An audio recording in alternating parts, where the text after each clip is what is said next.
Concurseiro, fala concurseira. Vamos dar continuidade à nossa aula, indo agora para o artigo 50. A partir do artigo 50, se você chegou até aqui, deixe logo seu like, curta o nosso vídeo para poder continuar com outras legislações, né? Então vamos lá, artigo 50. Artigo 50 fala: as vantagens pecuniárias não serão computadas nem acumuladas para efeito de concessão de quaisquer outros acréscimos pecuniários ulteriores sob o mesmo título ou idêntico fundamento. Olha só, ele está falando aqui das vantagens pecuniárias e aí ele diz que não serão acumuladas, não serão computadas e nem acumuladas para efeito de concessão de quaisquer outros acréscimos pecuniários ulteriores, sob o mesmo título ou idêntico fundamento. Então, o que tem de mais interessante nesse artigo 50 são essas palavrinhas aí, né? Vantagens pecuniárias computadas, não serão computadas e nem acumuladas para efeito de concessão de quaisquer outros acréscimos pecuniários ulteriores, né? Lembre dessa palavrinha, ulteriores, certo? Sob o mesmo título ou idêntico fundamento. Então, essas palavrinhas aí, você precisa se ater, porque geralmente as bancas, elas fazem uma troca aí. Vamos falar das indenizações, né? As indenizações. Artigo 51. Artigo 51 diz assim: constitui indenizações ao servidor. Então, ajuda de custo, a indenização, diárias, indenização, transporte, indenização e auxílio moradia. Aqui tem um mnemônico, geralmente, que é bastante utilizado. Deixa eu colocar aqui o mnemônico aqui. Ó, data. D de diária. O A, ajuda de custo. T de transporte. E o A de auxílio moradia. Certo? Então, são indenizações. Vamos lá continuar.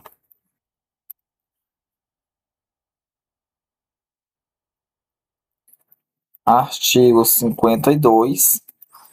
Os valores das indenizações estabelecidos nos incisos 1 a 3 do artigo 51, assim como as condições para sua concessão, serão estabelecidas em regulamento.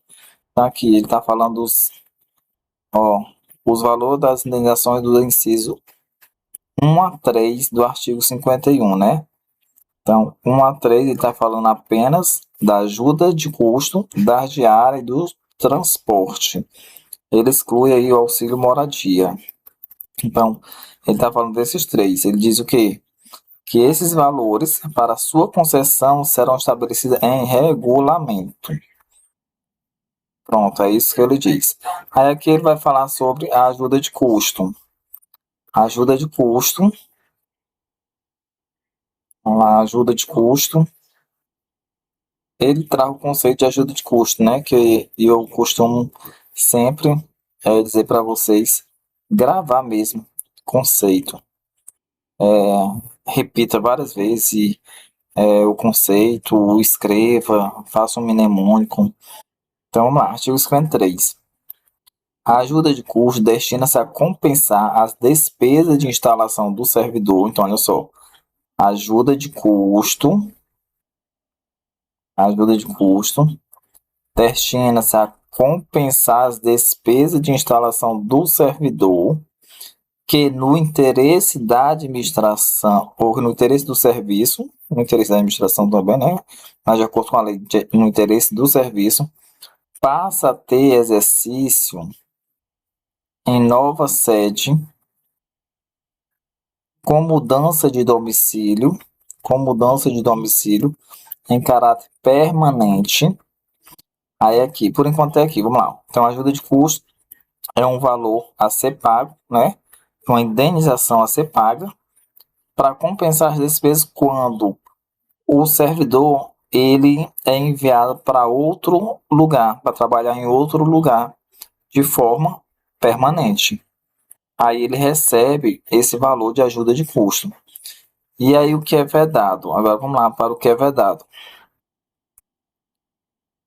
Ó, vedado. O duplo pagamento de indenização a qualquer tempo, esse a qualquer tempo, vou colocar até de outra cor para você lembrar aqui, ó, é a qualquer tempo.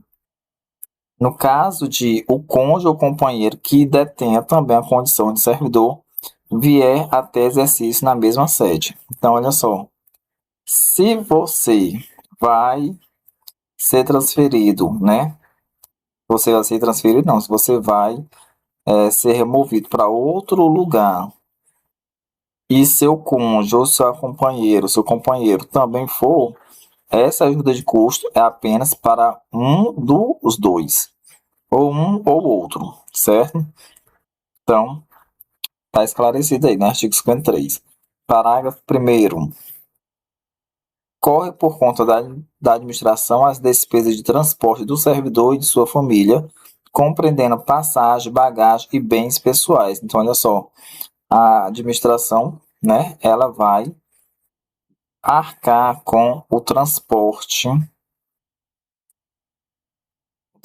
do servidor e de sua família, né, de modo que ela vai cobrir passagem, bagagem e bens pessoais. Três coisas aí que ela vai cobrir, certo? Se a lei ou se a questão vier dizendo que vai cobrir outras coisas além dessas três coisas, questão errada. Então, a lei, no artigo 53, parágrafo 1º, está dizendo que ela vai cobrir essas três coisas aí: passagem, bagagem e bens pessoais. Parágrafo 2º. A família do servidor que falecer na nova sede são assegurados ajuda de custo, olha só, ajuda de custo e transporte para a localidade de origem, em caso de falecimento, viu? Em caso de falecimento. Dentro do prazo de 1 ano. Então, olha só, eles ainda podem ficar por 1 ano, né? Na localidade de destino, antes de fazer o regresso, né, para a localidade de origem. Então, o prazo aí, ó, 1 ano contado do óbito. Parágrafo 3º. Não será concedida ajuda de custo nas hipóteses de remoção prevista nos incisos 2 e 3 do parágrafo 1 do artigo 36. Vamos descobrir. Artigo 36, parágrafo parágrafo único, inciso 2 e 3. Artigo 36, inciso 2 e 3. Vamos lá. Artigo 36. Aí tem aqui o parágrafo único, inciso 2, ó, a pedido, a critério da administração, e a pedido para outra localidade independente do interesse da administração. Então, nesses dois casos aqui, ó, a pedido, a critério da administração, quando o servidor pede, mas a administração que vai dizer se defere ou indefere o pedido, né?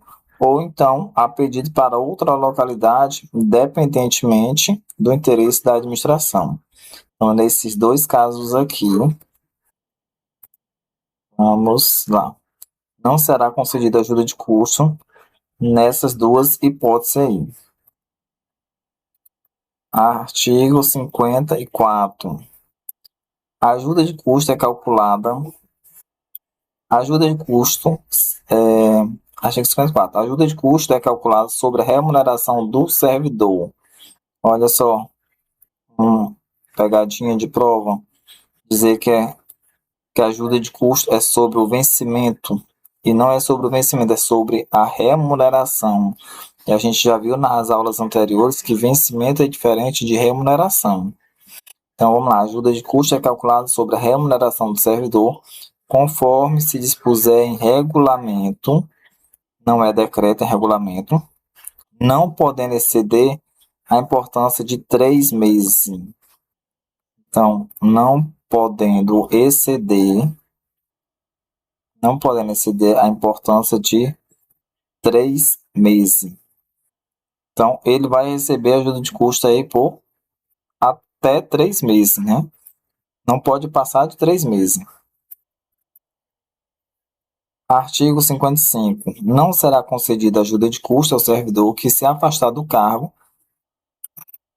ou reassumi-lo em virtude de mandato eletivo. Então, olha só, mandato eletivo não será concedida ajuda de custo. Se afastou, o servidor se afastou para assumir um cargo de prefeito, de governador, teve que se afastar. O que é que vai acontecer? Não será concedida ajuda de custo, certo? Então, artigo 56. Será concedida ajuda de custo àquele que, não sendo servidor da União, for nomeado para cargo em comissão com mudança de domicílio. Aqui é importante porque, assim, a gente pensa que o estatuto é um estatuto apenas para servidor efetivo, né? E, na verdade, até para quem for em comissão, quem for comissionado, ele também abrange, certo? Ó, artigo 56. Será concedida ajuda de custo àquele que, não sendo servidor da União, mesmo não sendo servidor da União, mas se ele for nomeado para cargo em comissão com mudança de domicílio, ele recebe a ajuda de custo. Ó, com mudança de domicílio, ele recebe a ajuda de custo. Então, pode vir uma questão dizendo que ele não irá receber ajuda de custo porque ele não é servidor efetivo. E nada disso, né? Ele recebe ajuda de custo, mesmo sendo um cargo em comissão. Parágrafo único. No afastamento previsto no inciso 1 do artigo 93, a ajuda de custo será paga pelo órgão cessionário quando cabível. Esse artigo 1 do inciso 1, artigo 93, eu vou conferir aqui, mas geralmente é aquele que, vamos lá conferir logo para a gente. Artigo 93. Aqui o bom é que a gente confere direto na lei, já tira logo as dúvidas. Artigo 93, inciso 1.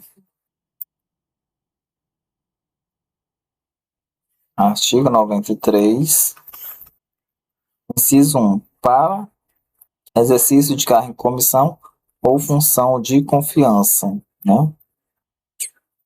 Então, no afastamento previsto no inciso 1, que é para exercer cargo de comissão, né? Ou função de confiança, a ajuda de custo será paga pelo órgão cessionário quando cabível.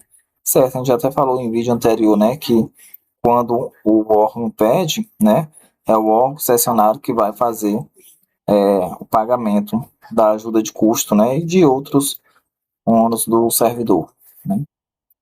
Artigo 57. O servidor ficará obrigado a restituir a ajuda de custo quando, injustificadamente, não se apresentar na nova sede no prazo de 30 dias. Então, o que é interessante aqui, ó, injustificadamente, né? O servidor ficará obrigado a restituir quando não apresentar na nova sede no prazo de 30 dias.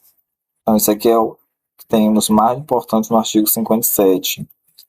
E agora vamos falar aqui das diárias, né? Das diárias. Artigo 58. O servidor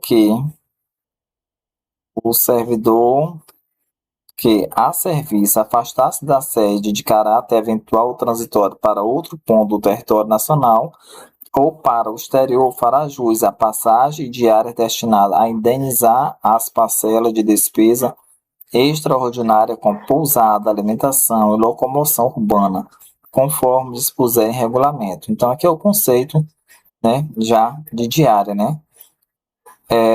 vai receber diária o servidor que se afastar da sede em caráter eventual ou de forma transitória.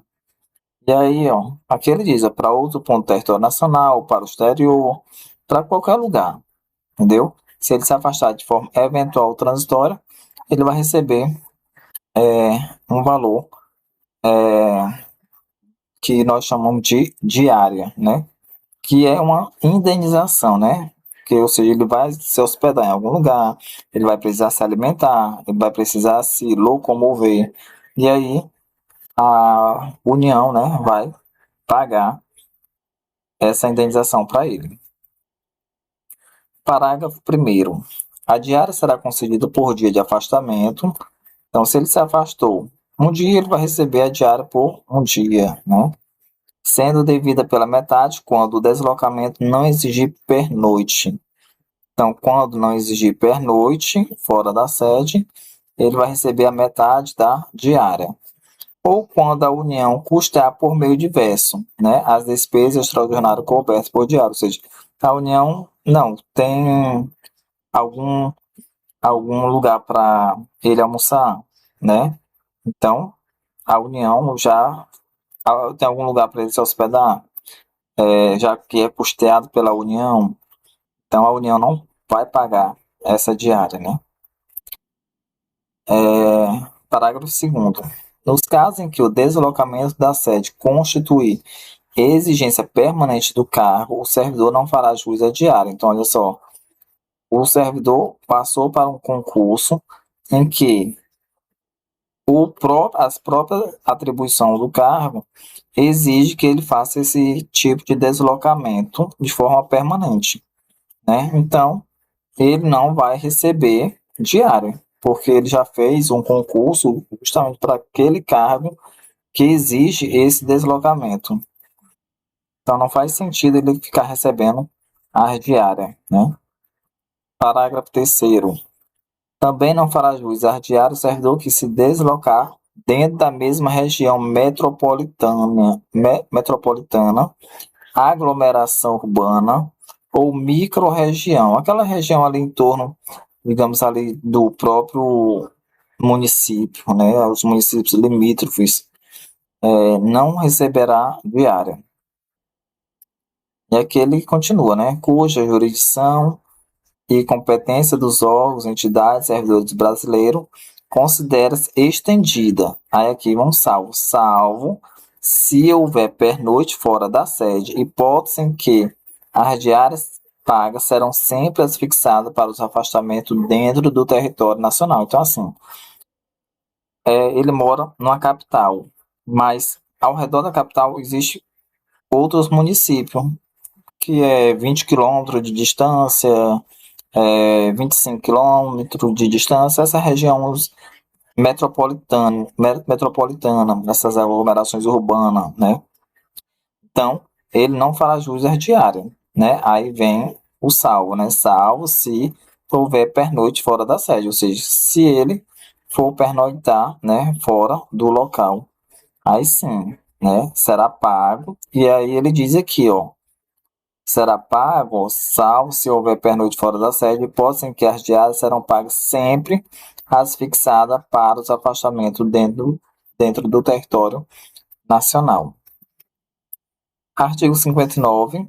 O servidor que receber diárias e não se afastar da sede por qualquer motivo, fica obrigado a restituí-lo integralmente. Isso aqui, né, dentro do prazo de 5 dias. Isso aqui é bem lógico mesmo. A gente precisa gravar mesmo essas duas palavrinhas aqui, né?